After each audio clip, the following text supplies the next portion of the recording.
Good morning student. Good morning. कौन सा दवा हो गए थे अपने? कितने श्लोक हो गए थे? 3 हो गए थे। विचार लो, उसी उदार देव सहानुभूति चाहिए, ये चल रहा था। सहानुभूति चाहिए, महाविभूति है यही, वशीकृता सदैव है, बनी हुई स्वयं मही। मही किसका पर्यायवाची बताया था? पृथ्वी का।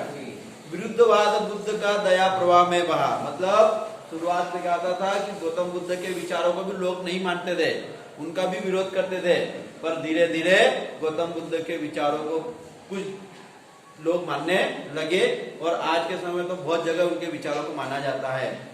श्रीलंका, चीन, ऐसे ताइवान, भूटान ऐसे देश हैं जहाँ पर बौद्ध धर्म का बहुत ज्यादा विकास हुआ।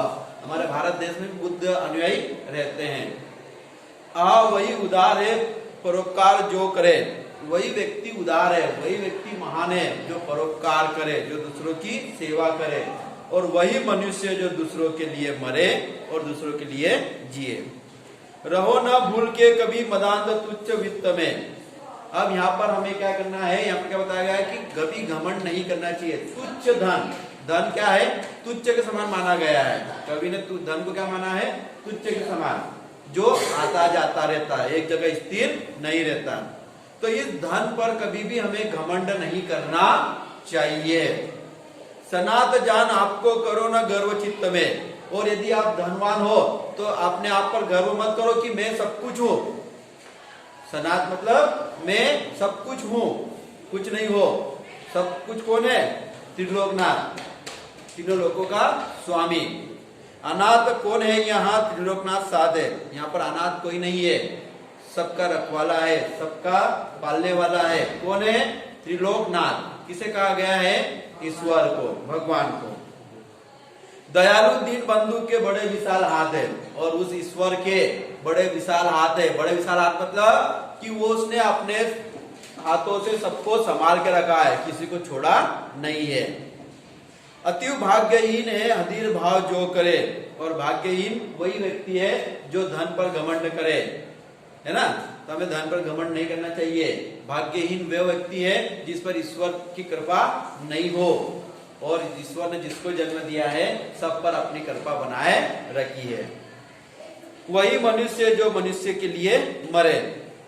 अनंत अंतरिक्ष में अनंत देव हैं खड़े, समक्ष ही स्वभाव जो बढ़ा रहे हैं बड़े बड़े। अनंत अंतरिक्ष में अनंत देव, इस संसार में हर व्यक्ति के ऊपर ईश्वर की छाया है। इस अंतरिक्ष, अनंत अंतरिक्ष, अंतरिक्ष ऐसा है अनंत, जिसका कोई अंत नहीं हो। समक्ष ही स्वभाव जो बढ़ा रहे अपने बड़े बड़े, प्रस्लंब से उठो तथा बढ़ो, अपने आप अपना स्वावलंबी बनो, अपना काम स्वयं करो और ऊपर उठो और आगे बढ़ो। तथा बढ़ो सभी, अभी अमृत्य अंक में अपंक हो सभी। अमृत्य अंक, ईश्वर की गोद में अपंक, कीचड़ रहित। कीचड़ रहित मतलब हमें साफ स्वच्छ, जिसके विचार अच्छे होंगे, जो दूसरों की सेवा करेगा, ईश्वर उसे अपने पास में रखेगा, ईश्वर के समीप माना जाता है वो। रहो न योगी एक न काम और सरे, एक से कोई काम नहीं होगा, हमें मिलजुल कर ही काम करना पड़ेगा। वही मनुष्य जो मनुष्य के लिए मरे, हमें मनुष्य के लिए जीना है और मनुष्य के लिए मरना है। मनुष्य मात्र बंधु है, यही बड़ा विवेक है। सबसे बड़ा हमारी सोच क्या है कि मनुष्य ही आपस में बंधु है, भाई है, दोस्त है, हमें सबको मिलजुल कर रहना चाहिए। पुराण पुरुष स्वयंभू पिता प्रसिद्ध एक है, और इन सभी मनुष्यों का पिता एक ही है। हम सब एक ही ईश्वर की संतान है, चाहे वो किसी भी धर्म का हो, सबको ईश्वर ने ही जन्म दिया है, सब एक समान है। मानव के साथ में हमें जीव जंतुओं से भी प्रेम करना है, क्योंकि जीव जंतुओं का भी जन्म ईश्वर ने ही दिया है, इसलिए सब एक समान है। और यही बात को मनुष्य को सबसे पहले समझना चाहिए। जब मनुष्य इस बात को समझ लेगा तो वो अपना पराया नहीं करेगा, सबको अपना मान के ही चलेगा। तो पुराण पुरुष स्वयंभू पिता प्रसिद्ध एक है, सबका पिता एक ही प्राण पुरुष स्वयंभू। स्वयंभू मतलब जो अपने आप उत्पन्न हुआ हो, उसको किसी ने उत्पन्न नहीं किया हो। फल अनुसार कर्म के अवश्य बाह्य भेद है।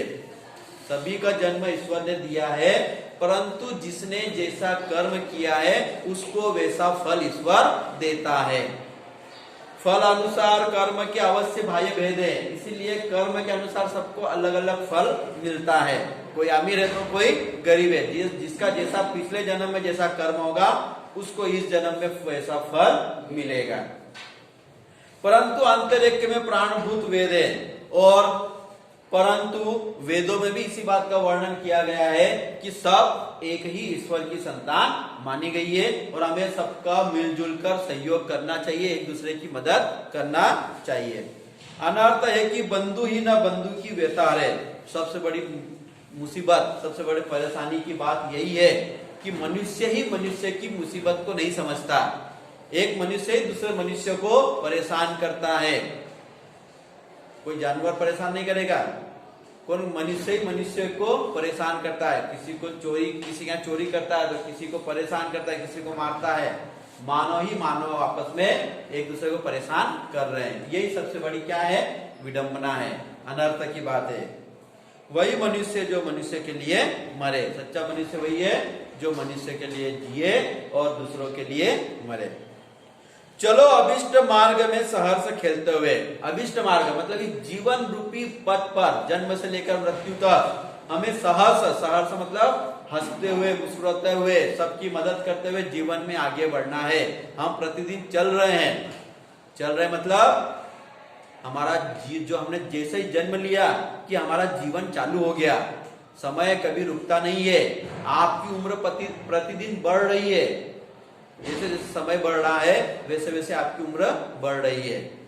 आज बच्चे ने यदि आज जन्म लिया तो उसका जन्म समय चालू हो गया है, और एक समय ऐसा आएगा कि उसकी मृत्यु निश्चित है। तो समय कभी रुकता नहीं है।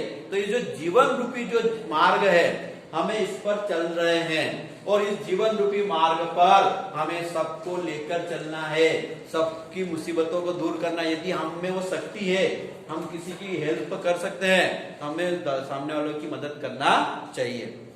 चलो अभिष्ट मार्ग में सहर्ष खेलते हुए, विपत्ति विघ्न जो पड़े उन्हें ढकेलते हुए। और राह में, इस जीवन रूपी राह में जो भी मुसीबतें आएगी, जो भी विपत्तियां आएगी, उन्हें क्या करते चलना है, दूर करते चलना है। आज कोई खुश है तो कोई दुखी है। जो खुश है उसका क्या कर्तव्य है कि वो दुखी की मदद करे।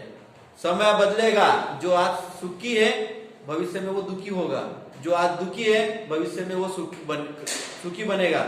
जब वो सुखी बने तो वो उसने दुखी की मदद करना चाहिए। ये सुख दुख का चक्र हमेशा चलता रहता है। तो इंसान में कभी ये नहीं होना चाहिए कि आज मेरे पास सब कुछ है तो मैं सब सुखी हूं। समय बदलता रहेगा, तो हमें मुसीबत में जो है हमें उसकी मदद करते रहना चाहिए। विपत्ति विघ्न जो पड़े उन्हें ढकेलते हुए, घटे न हेल मेल। हाँ, अब कभी भी हेल मेल नहीं घटना चाहिए, मेल मिलाप कम नहीं होना चाहिए, हमेशा मेल मिलाप बढ़ते रहना चाहिए। और ये कब बढ़ेगा, जब आप दूसरों की मदद करोगे। बढ़े न भिन्नता कभी, और कभी भी हमारे मन में भिन्नता का विचार नहीं आना चाहिए, ये मेरा है ये पराया है।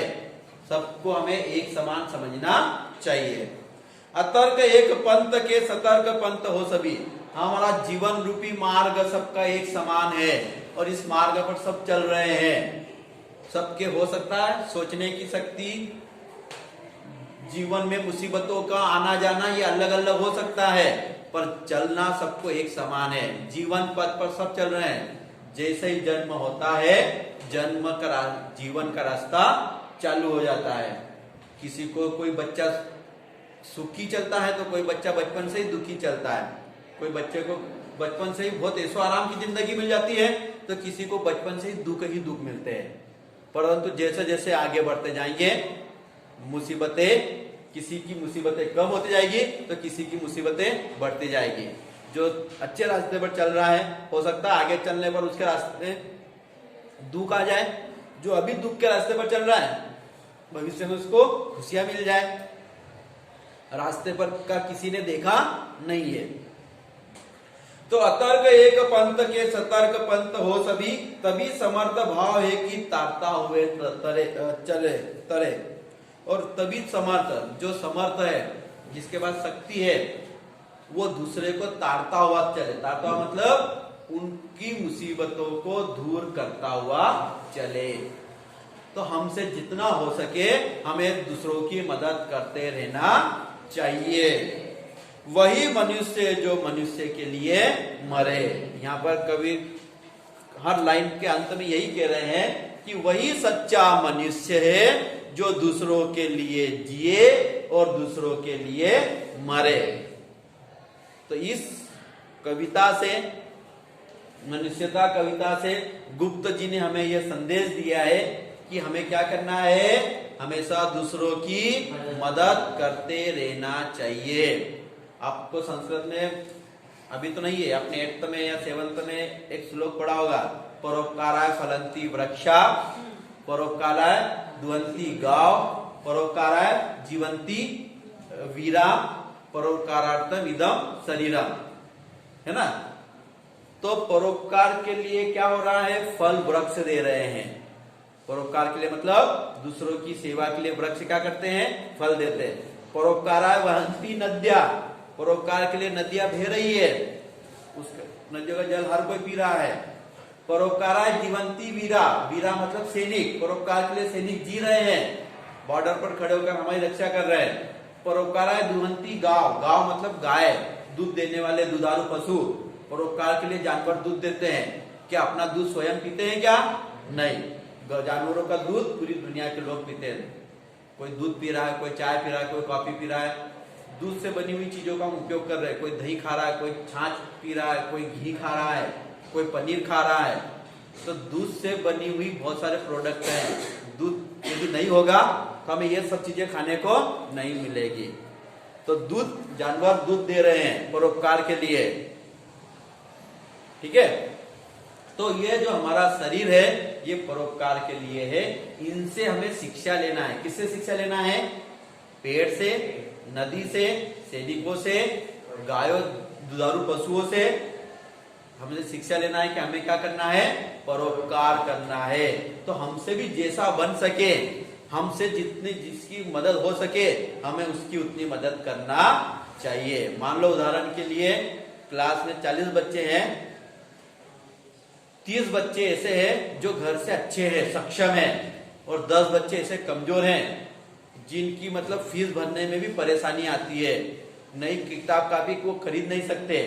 तो हम क्या कर सकते हैं उनके लिए, हम क्या कर सकते हैं, या तो हम 30 बच्चे मिलकर थोड़ा थोड़ा यदि हमारे पास कुछ हो तो हम उन 10 की मदद कर सकते हैं, उनकी फीस भरने में मदद कर सकते हैं।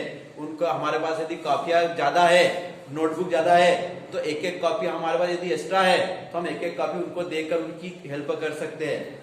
पेन उन ज्यादा है, हम पेन नई नई पेन लाते हैं, यदि हम एक एक पेन उनको दे दें तो हम उनकी मदद कर सकते हैं। पेंसिल, रबर, शार्पनर, इस प्रकार हम उनकी मदद कर सकते हैं। कोई यदि ऐसा हमारे क्लास में, हमारा स्कूल में ऐसा कोई हो बच्चा तो हम उसकी मदद कर सकते हैं परोपकार के द्वारा। कोई हमारे आसपास कोई ऐसा गरीब बच्चा हो जो स्कूल, जिसको पढ़ने की बहुत रुचि है, पढ़ने में होशियार है, परंतु वो स्कूल नहीं जा पा रहा है। क्यों नहीं जा पा रहा है, कि उसके माता पिता पास स्कूल का फीस भरने के पैसे नहीं है, किताब का भी लाने के पैसे नहीं है, इस यूनिफॉर्म खरीदने के पैसे नहीं है। तो यदि हमसे हो सके, हमारी नजर में यदि ऐसा कोई बच्चा हो तो हम उसकी मदद कर सकते हैं। तो हम क्या करेंगे, परोपकार का काम करेंगे। वो बच्चा जिंदगी भर तुम्हारा एहसान मानेगा, वो हर समय तुम्हारा क्या करेगा, जब भी तुम उससे मिलोगे तो वो तुम्हारा सम्मान ही करेगा, और तुम धीरे धीरे तुम्हारी कीर्ति क्या हो जाएगी, चारों ओर फैल जाएगी। धीरे धीरे तुम्हारा नाम अमर होता जाएगा। धीरे धीरे तुम्हें अभी कोई नहीं पहचानता, परंतु कोई अच्छा काम कर दोगे, कोई परोपकार का काम कर दोगे तो तुम्हें पूरी स्कूल पहचानेगी, पूरा शहर पहचानेगा, हो सके तो स्टेट में अखबार में आ जाए तो पूरे स्टेट के लोग पहचानेंगे, नेशनल अखबार में आ जाए, राष्ट्रीय अखबार में तो पूरा देश पहचानने लग जाए। तो व्यक्ति ऐसे छोटे छोटे कामों से ही बड़ा बनता है। डायरेक्ट हम सोचे कि मेरा नाम इन भारत देश में फेमस हो जाए तो नहीं होगा। अभी तुमको ये मान के चलो कि स्कूल के भी पूरे बच्चे नहीं पहचानते होंगे, कि पहचानते हैं, नहीं पहचानते, परंतु कोई सा अच्छा काम यदि तुम करोगे असेंबली में स्टेज पर यदि तुम्हारा सम्मान होगा तो नर्सरी से लेकर 12th तक का बच्चा तुम्हें पहचानने लग जाएगा कि यार ये भैया ये दीदी ने किसी की मदद की। तो धीरे धीरे क्या होगा, हमारा नाम धीरे धीरे फेमस होता जाएगा। तब जाकर हम क्या हो जाएंगे, शरीर रूप से अमर हो जाएंगे। शरीर रूप से सॉरी नाम से अमर हो जाएंगे। शरीर से अमर नहीं होना है, शरीर तो नष्ट होने वाला है, हमें किससे अमर होना है, नाम से। किससे, नाम से। वो पीछे कर लो, पीछे कर लो, तुम्हारा ध्यान पूरा उसमें बालों में है। बार बार तुम ऐसे ऐसे उसको ये कर रहे हो, पढ़ाई पे ध्यान दो, ठीक है। तो हमें क्या करना है, क्या करना है, परोपकार। करोगे, ओके।